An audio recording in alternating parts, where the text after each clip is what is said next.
नमस्कार दोस्तों, उम्मीद करते हैं आप सभी ठीक होंगे। आज की यह वीडियो आप सभी के लिए। दोस्तों, किसी ने ठीक ही कहा है कि उनके साथ जरूर रहो जिनका वक्त खराब है और उनका साथ छोड़ दो जिनकी नीयत खराब है। आज की कहानी एक लड़के की है। एक 24 साल का लड़का जो कि एक जमींदार के यहाँ नौकरी करता था। उसके माँ बाप इस दुनिया में नहीं थे। जिंदगी बड़ी कठिनाइयों में बीत रही थी। वह जाता था, रोज कैसे कमाता और घर आता था, खाना बनाता था, खाता था और सो जाता था। यही उसकी दिनचर्या थी। एक शाम जब वह अपने काम से घर वापस लौट रहा था तो उसने देखा कि एक बूढ़े फकीर अपनी पीठ पर 3 बड़ी पोटली रखकर एक नंदर से दूसरे नंदर की तरफ जा रही थी। वो देखने में काफी बूढ़ी लग रही थी और वो काफी देर से ऐसे ही सफर कर रही थी और आखिरकार कुछ दूर और चलने के बाद वह चलते चलते खप कर एक पेड़ के नीचे आकर बैठ गए। अभी उनकी नजर इस नौजवान युवक पर पड़ी जो कि उसी रास्ते पर जा रहा था और उसी दिशा में जा रहा था जिस दिशा में उन बूढ़े फकीर को जाना था। अभी वह लड़का उन बूढ़े फकीर के पास से होकर गुजरा। जैसे ही वह उनके पास से गुजरा तभी उन बूढ़े फकीर ने पीछे से आग्रह भरी आवाज में कहा, सुनो बेटा, क्या तुम मेरी थोड़ी सी मदद कर सकते हो? ये पोटलियां बड़ी भारी हैं और मैं बूढ़ा हो चुका हूँ। मैं ज्यादा देर तक इनका बोझ नहीं उठा सकता हूँ और मैं बहुत थक भी चुका हूँ। तो क्यों ना तुम मेरी एक पोटली को उठा लो और इसे उस दूसरे गांव तक पहुंचा लो। इसके बदले में मैं तुम्हें 2 सोने के सिक्के दूंगा। वह लड़का उन फकीर की सारी बातें सुनता है, फिर उनसे कहता है, कोई बात नहीं बाबा, मैं आपकी मदद करने के लिए तैयार हूँ। बताइए आपको कहाँ जाना है? ऐसा कहते हुए उस लड़के ने उन फकीर की एक पोटली उठा ली और उसे अपने कंधे पर रख लिया। जैसे उसने पोटली को कंधे पर रखा उसे आभास हुआ कि यह पोटली तो सच में बहुत भारी है। फिर वह लड़का और वह फकीर रास्ते में आगे की ओर बढ़ चले। कुछ देर तक चलने के बाद देखते ही देखते वह गांव खत्म होने लगा और अब एक सुनसान रास्ता आगे की ओर जा रहा था। वे दोनों अपने रास्ते पर मस्त होकर आगे की ओर बढ़ रहे थे। जब वे भीड़ से पूरी तरह से अलग हो गए तब वह लड़का उन फकीर से कहता है कि बाबा, इस पोटली में आखिर ऐसा क्या रखा है जिससे यह पोटली इतनी भारी है? इस पर वह फकीर बाबा जवाब देते हुए कहते हैं, ये कुछ नहीं बेटा, बस इसमें कुछ तांबे के सिक्के भरे हुए हैं, इसीलिए है इतना भारी है। उन फकीर की यह बात सुनकर वह लड़का मन ही मन सोचने लगा, लगता है ये बाबा जरूर कोई व्यापारी हैं। अभी तो इतने सारे तांबे के सिक्के साथ लेकर चल रहे हैं। लेकिन तभी उसके मन में एक विचार आया, मुझे इन सबसे क्या मतलब, मुझे तो सिर्फ इस पोटली को दूसरे गांव तक पहुंचाना है। जैसे उसके मन में यह विचार आया उसने तांबे के सिक्कों को ख्याल अपने मन से निकाल दिया और मस्त होकर मार्ग में आगे की ओर बढ़ने लगा। चलते चलते कुछ और समय बीता और वे दोनों एक नदी के किनारे आ पहुंचे। वह लड़का काफी हट्टा कट्टा था और काफी चुस्त और तंदुरुस्त दिखा, इसीलिए वह बिना ज्यादा सोचे उस नदी में उतर जाता है। परंतु वह फकीर अभी भी किनारे पर ही खड़ी थी। यह देख वह लड़का उन फकीर से कहता है, क्या हुआ बाबा, क्यों रुक गए? आइए, हमें इस नदी को पार करना होगा, अभी तो हम उस गांव तक पहुंच पाएंगे। इस पर वह फकीर उस लड़के से कहते हैं, मैं जानता हूं बेटा कि हमें यह नदी पार करनी ही होगी, पर जैसा कि तुम देख ही रहे हो मैं अब बूढ़ा हो चुका हूँ, इसीलिए ये 2 पोटलियां एक साथ लेकर यह नदी पार नहीं कर सकता। इसने अगर मेरा पैर फिसल गया तो फिर मैं आगे का सफर कैसे पूरा करूंगा? क्या तुम मेरी एक पोटली और ले सकते हो? मैं तुम्हें इसके बदले भी 2 सोने के सिक्के और दूंगा। इस पर वह लड़का मुस्कुराते हुए उन फकीर से कहता है, बाबा, अब आप मुझे शर्मिंदा कर रहे हैं। अगर आप मुझे सोने के सिक्के ना भी दें तब भी मैं आपका कार्य अवश्य करूंगा। मैं आपको उस दूसरे गांव तक अवश्य पहुंचाऊंगा। इस पर वह फकीर मुस्कुराते हुए कहते हैं, बेटा, तुम तो बड़े ही भले आदमी मालूम पड़ते हैं। इतना कहकर उन्होंने वह दूसरी गठरी भी उस लड़के को थमा दी। जब उस लड़के ने वह दूसरी गठरी अपने कंधे पर रखी तब उसे यह गठरी भी बहुत ज्यादा भारी लगी, किंतु उसने वहां पर कुछ नहीं कहा। जैसे तैसे उन दोनों ने वह नदी पार की। नदी पार करने के बाद बातों ही बातों में उस लड़के ने उन फकीर से कहा, बाबा, आखिर इस दूसरी गठरी में क्या है, क्योंकि यह भी बहुत भारी है?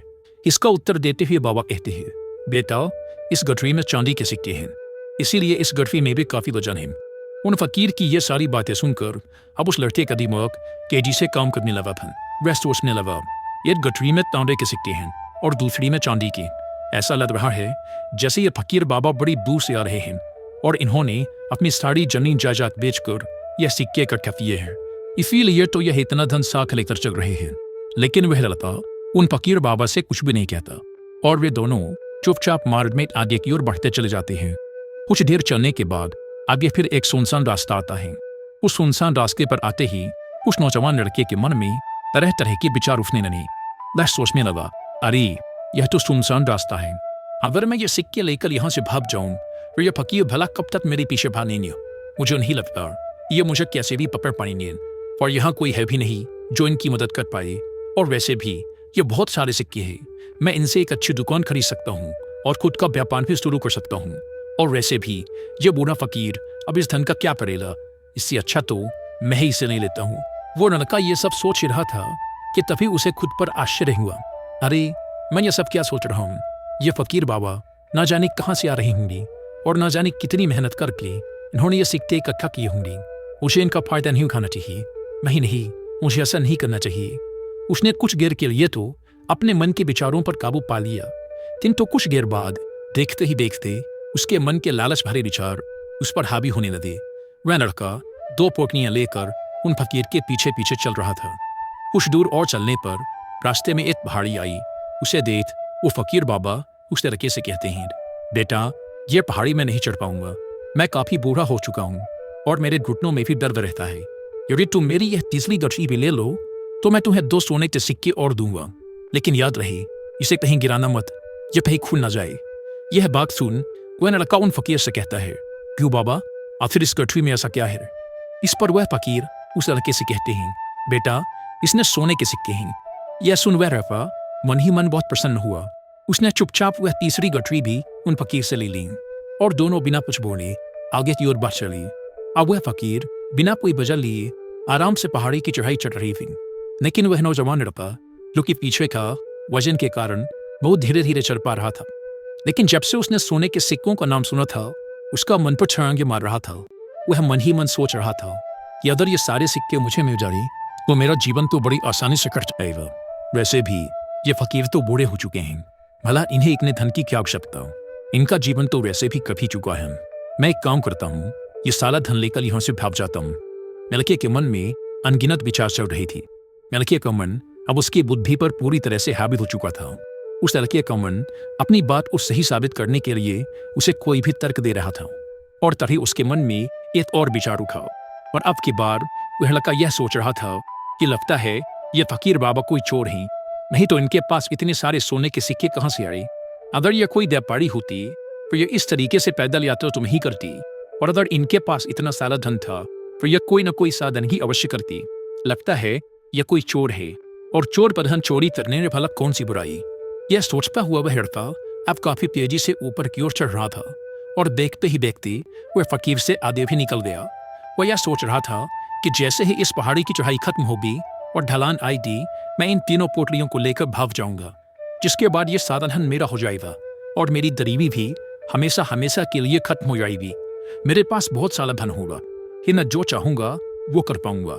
ये सब सोच के सोचते यह पहाड़ी की चोटी पर पहुंच गया और अब ढलान का रास्ता शुरू होने वाला था। तभी वह लड़का उन फकीर की नजरों से बचता हुआ तीनों गठरियां लेकर तेजी से भागता हुआ आगे निकल गया। अब उसे अपना शरीर बहुत हल्का महसूस हो रहा था, जैसे कि उसे उन तीनों गठरियों का वजन तक न मालूम पड़ रहा हो। काफी देर तक दौड़ते भागते, लोगों की नजरों से बच के बचाते वह सुनसान रास्तों से होता हुआ इसी तरह अपने घर पहुंचा। उसकी खुशी का कुछ ठिकाना नहीं था। उसने सोचा क्यों ना मैं जल्दी जल्दी इन सभी पोटलियों से सारे सिक्के निकाल कर उन्हें कहीं छुपा दूं। यह सोचकर जब उसने गठरी खोली तो पहली गठरी में उसे जंग लगे हुए लोहे के सिक्के मिले। यह देखकर उसे अपनी आंखों पर विश्वास नहीं हुआ। इस पर उसने तुरंत ही दूसरी गठरी खोल डाली। इस पर भी उसे जंग लगे हुए लोहे के सिक्के ही मिले। यह सब देखकर वह लड़का बड़ा हैरान हुआ। उसने मन ही मन कहा, आखिर यह सब क्या हो रहा है। उन फकीर ने तो मुझसे कुछ और ही कहा था। अब उसने वह तीसरी सोने वाली गठरी खोली, उसमें भी लोहे के जंग लगे सिक्के ही निकले। यह देखकर वह लड़का बड़ा कोहित हुआ। आखिर उन फकीर ने मुझसे झूठ क्यों कहा। उन्होंने ऐसा क्यों कहा कि यह गठरी में तांबे के सिक्के हैं, दूसरी में चांदी के और तीसरी में सोने के। वह यह सब सोच ही रहा था कि तभी उसकी नजर उस गठरी के अंदर पड़े एक पत्र पर पड़ी। उसने तुरंत वह पत्र उठाया और पढ़ने लगा। उस पत्र में लिखा था, यह पूरा नाटक एक ईमानदार व्यक्ति की खोज करने के लिए रचा गया है। मैं इस राज्य का राजा हूँ, मेरी कोई संतान नहीं है, इसीलिए मैंने यह षड्यंत्र रचा है ताकि मैं अपने राज्य से किसी एक ऐसे ईमानदार व्यक्ति की खोज कर सकूं जो मेरे बाद इस राज्य का राजा बन सके और राज्य भार को संभाल सके और इस राज्यभार को वही संभाल सकता है जो पूरी तरह से ईमानदार हो, जिसके मन में किसी प्रकार का कोई लालच न हो। पत्र पढ़ते ही वह लड़का जोर जोर से चिल्लाने लगा और अपना सिर पकड़कर बैठ गया। वह यह जानता था कि अगर वह अपने मन के विचारों पर नियंत्रण कर लेता तो उसका जीवन बदल सकता था, लेकिन अफसोस कि वह अपने मन के विचारों पर नियंत्रण नहीं कर पाए। दोस्तों, महात्मा बुद्ध कहते हैं कि विचार ही सब कुछ है। जैसा हम सोचते हैं वैसे ही बन जाते हैं।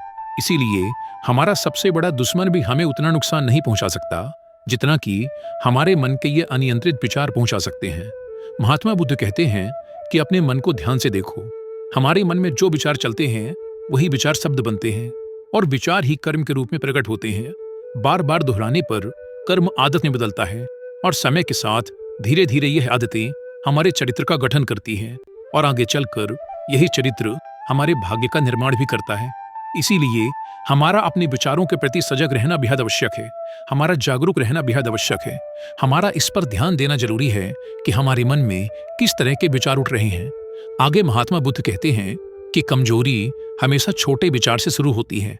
छोटा विचार एक बीज की तरह होता है और अगर समय रहते इस विचार रूपी बीज को नष्ट न किया जाए तो यह छोटा सा विचार बहुत ही जल्द एक विशाल वृक्ष का रूप ले लेता है और हमारी बुद्धि की सोचने और समझने की क्षमता को पूरी तरह से नष्ट कर देता है। इसीलिए जब हमारे मन में पहली बार कोई गलत विचार जन्म ले तभी उसे जड़ से उखाड़ देना चाहिए, अन्यथा वह बहुत ही जल्द एक विशाल वृक्ष का रूप ले लेगा और हमें किसी न किसी गलत राह पर ढकेल ही देगा। फिर हम चाह कर भी उसे रोक नहीं पाएंगे। लेकिन अब प्रश्न ये उठता है कि हम अपने मन के विचारों को कैसे नियंत्रित करें। हमारा मन तो इतना शक्तिशाली है, इतना चंचल है कि वह किसी न किसी तरीके से हम पर हावी हो ही जाता है। हम चाह कर भी उस पर नियंत्रण नहीं रख पाते। इस प्रश्न के उत्तर में महात्मा बुद्ध हमें दो बातें बताते हैं। पहली बात, सही इरादा विकसित करो। कई बार आपने देखा होगा कि आप बोलना कुछ और चाहते हैं लेकिन बोल कुछ और देते हैं, क्योंकि आपके मन के भीतर जो कुछ बसा हुआ है वही आपके मुख से बाहर भी निकल रहा है।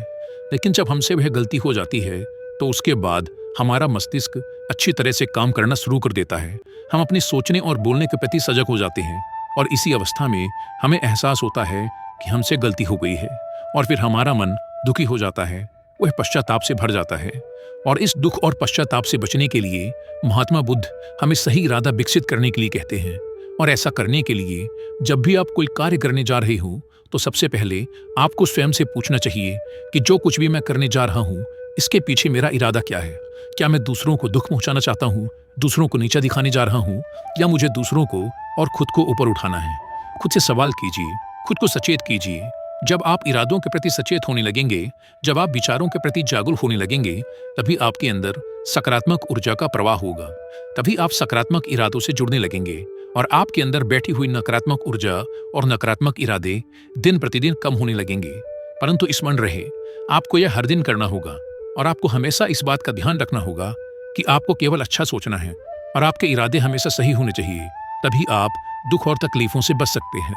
अन्यथा आप इसी तरह दुख और तकलीफों से घिरे ही रहेंगे और आप कभी भी इससे बाहर नहीं निकल पाएंगे। दूसरी बात, विचारों के प्रति जागरूकता विकसित करो, जिससे आपका मन धीरे धीरे शांत होने लगेगा और आपके मन में बसी हुई सभी नकारात्मक ऊर्जाएं, सभी नकारात्मक विचार खत्म होने लगेंगे और आप शांति की दिशा में आगे बढ़ेंगे। और आपको इसके लिए सिर्फ इतना ही करना है कि इस पल में जो कुछ भी घटित हो रहा है आपकी आंखों के सामने, आपके अंदर जो कुछ भी जैसा भी चल रहा है, बस उसे देखते रहना है। अपने मन के अच्छे बुरे विचार, अपनी भावनाओं और यादों पर बिना कोई प्रतिक्रिया दिए बस उन्हें देखते रहना है, जिससे आपके मन के सारे विचार देखते ही देखते खत्म होने लगेंगे। आपका मन खाली होने लगेगा। इसके बाद आप न केवल नकारात्मक विचारों से बच सकते हैं, बल्कि आप बहुत से दुख और तकलीफों से भी दूर रह सकते हैं। इसीलिए तथागत बुद्ध कहते हैं कि जो स्वयं को देखता है वही सबसे बड़ा तपस्वी है। अर्थात जो अपने मन में चल रहे विचारों को सिर्फ देखता है और उन पर कोई भी प्रतिक्रिया नहीं करता, सिर्फ उन्हें देखता है और समझता है, वास्तव में वही अपने मन पर नियंत्रण भी कर सकता है और वही अपना जीवन सुखी और खुशहाली के साथ जी सकता है। इसीलिए यदि आप भी अपने जीवन को सुखी और खुशहाल बनाना चाहते हैं तो आपको अपने मन पर नियंत्रण साधना ही होगा, अपने मन में चल रहे विचारों के प्रति जागरूक होना ही होगा और अपने मन को खाली करना ही होगा। दोस्तों, उम्मीद है कि आपको इस वीडियो से बहुत कुछ